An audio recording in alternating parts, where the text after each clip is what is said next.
Welcome back to Live at 5. One of our ATV videographers got a feeling for what it's like to live in a glass house today by taking the glass-enclosed elevator at Maritime Center in downtown Halifax. There he goes, all the way to the bottom. I left my stomach somewhere up near the top there, I think. Oh. Well. What's up? Very good coming out of the elevator. Thank you. Okay, here we go.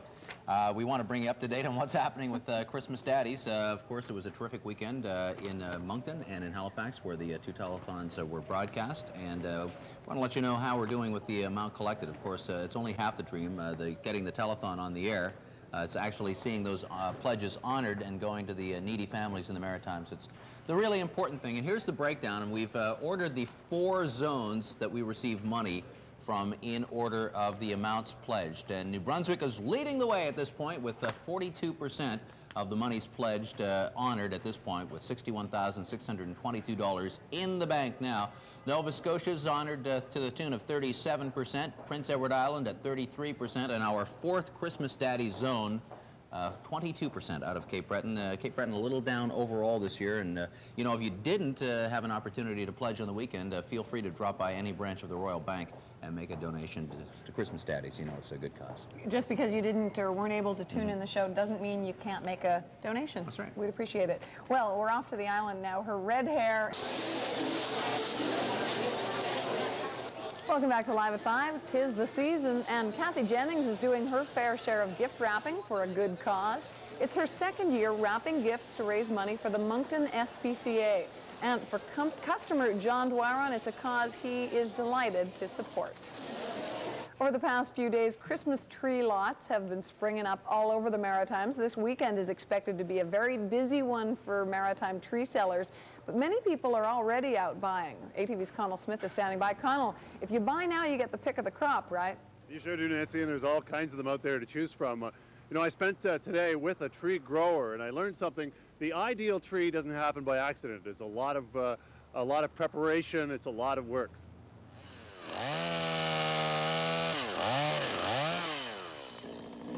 That's a pretty good tree.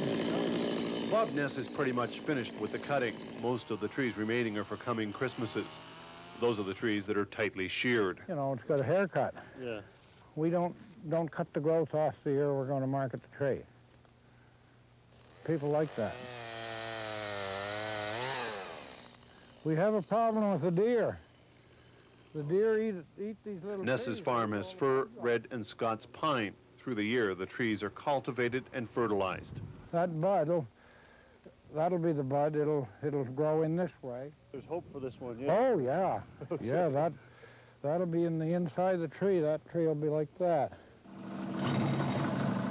Back at the house, the tree shaker liberates any loose needles. Native New Brunswick firs are the biggest seller by far. Their thin branches are easy to hang ornaments on, as is the less popular Scotch pine, which is recently introduced to the region. The red pine is a beautiful tree, but it doesn't sell all that well because the needles are bendable and people find they have difficulty hanging ornaments on it. 7 feet. After a customer like Don McAlee selects a fir tree, it's wrapped again for the trip home. We used to have a pine, but the pine's we found too thick. Yeah. You know, and you couldn't get your bulbs on it properly. But a fir tree is a nice tree. Okay. You want that one? Yeah. Okay, we'll I think that's good. Joanne and Dean LeBlanc were an easy sell. They quickly picked a large fir tree. This is our first tree we've ever bought. Normally we Yes. go out to the woods and get one. Oh, do you? Okay. Yeah, and last year, we're just so busy this year. We haven't known too much, but that's... The LeBlancs are busy. They co-own this large moving truck and stopped on their way to grab a tree. They'll only have a couple of days at home together this Christmas. No problem. Merry Christmas! But they'll have a great tree.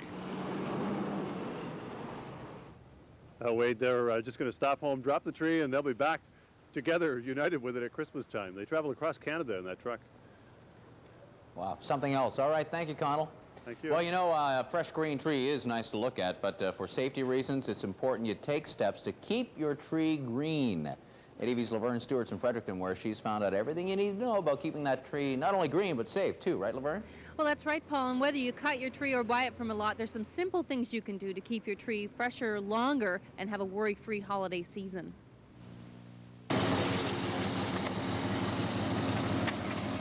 So what are you looking for? Making sure the tree's pretty fresh? Yeah, so that when we have the lights on, you know, there's no chance of fire.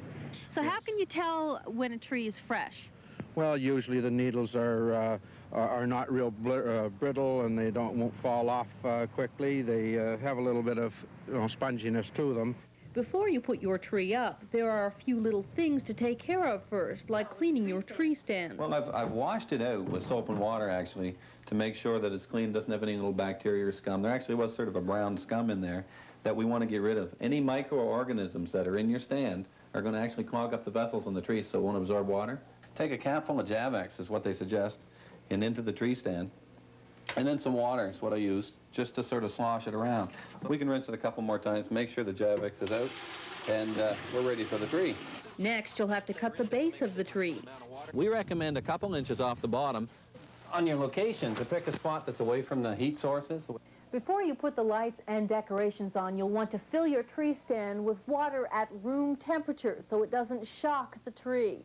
Well, this one I really like. It holds 13 liters of water, but what we do suggest is that you have one that holds at least 4 liters or a gallon of water.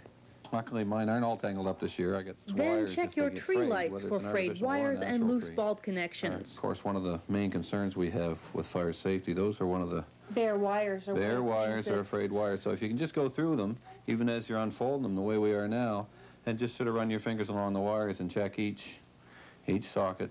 The big taboo is to use an outdoor set inside.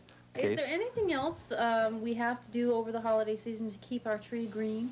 Well, when you put the lights on, if you use the larger lights, it's nice to set them on top of the branches and try to keep them from actually physically touching.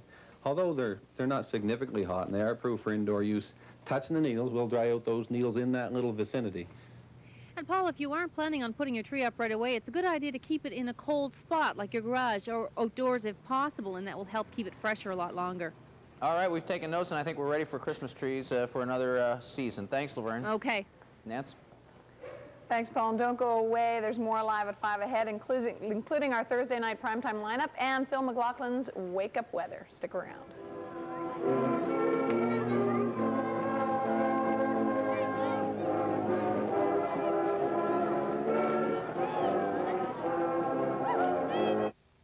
Dancing, death threats, and accusations of theft. Goings on down at Grand Parade in downtown Halifax, where Light Up Nova Scotia festivities are underway. A number of politicians on hand, and the greetings have been made by the representatives of the municipalities around Nova Scotia. They're going to light up the big Christmas tree there shortly. Looks like they've got quite a crowd down there, doesn't it? It's been building over the last hour we've been on the air.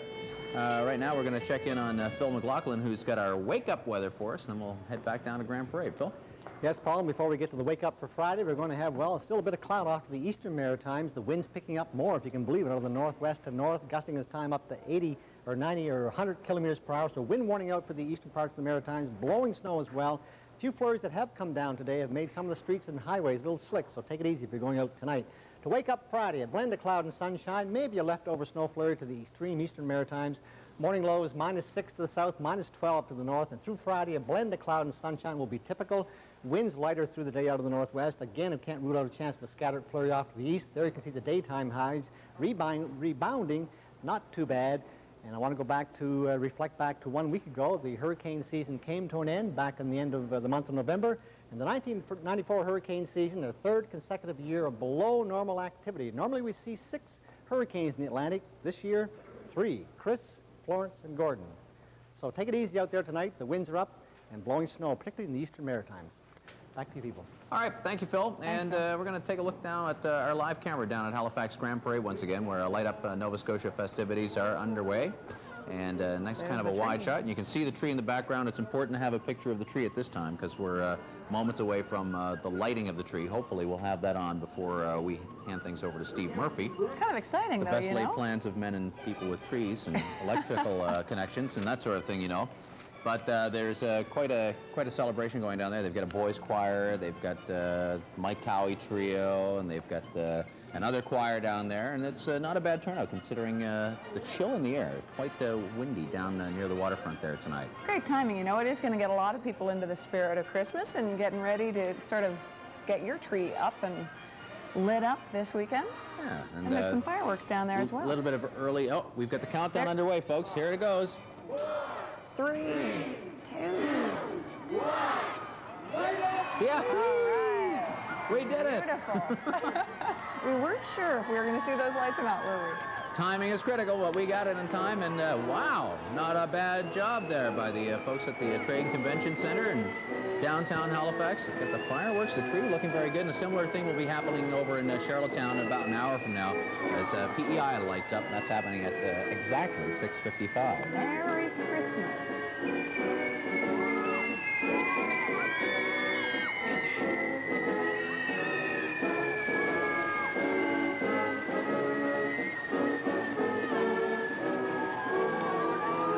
Gets you in the Christmas spirit, doesn't it? It does. I'm going to go put on my tree.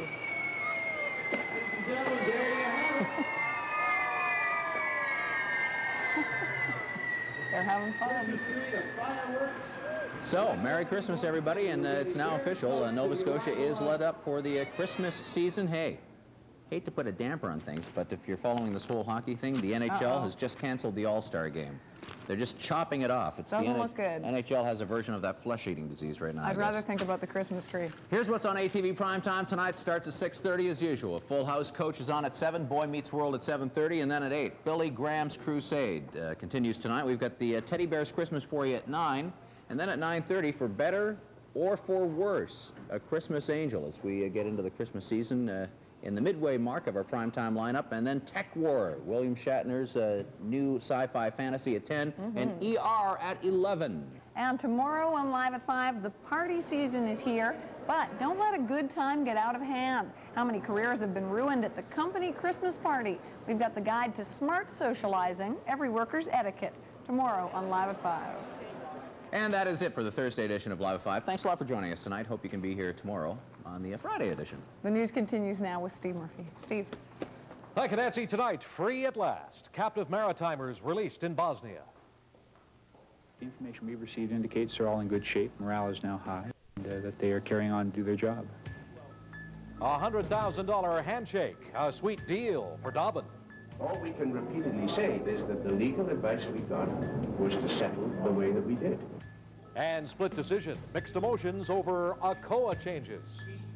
You have to understand that ACOA, we've got to try to fund a lot of things from that ACOA pot. That same ACOA pot. That's a federal government decision, of course. We support ACOA. Now, from the #1 news team in Atlantic Canada, the ATV Evening News.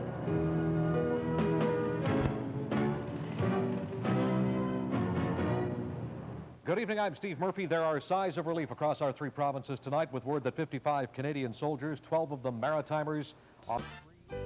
Kids love their toys. Taking pet because love is something you throw away.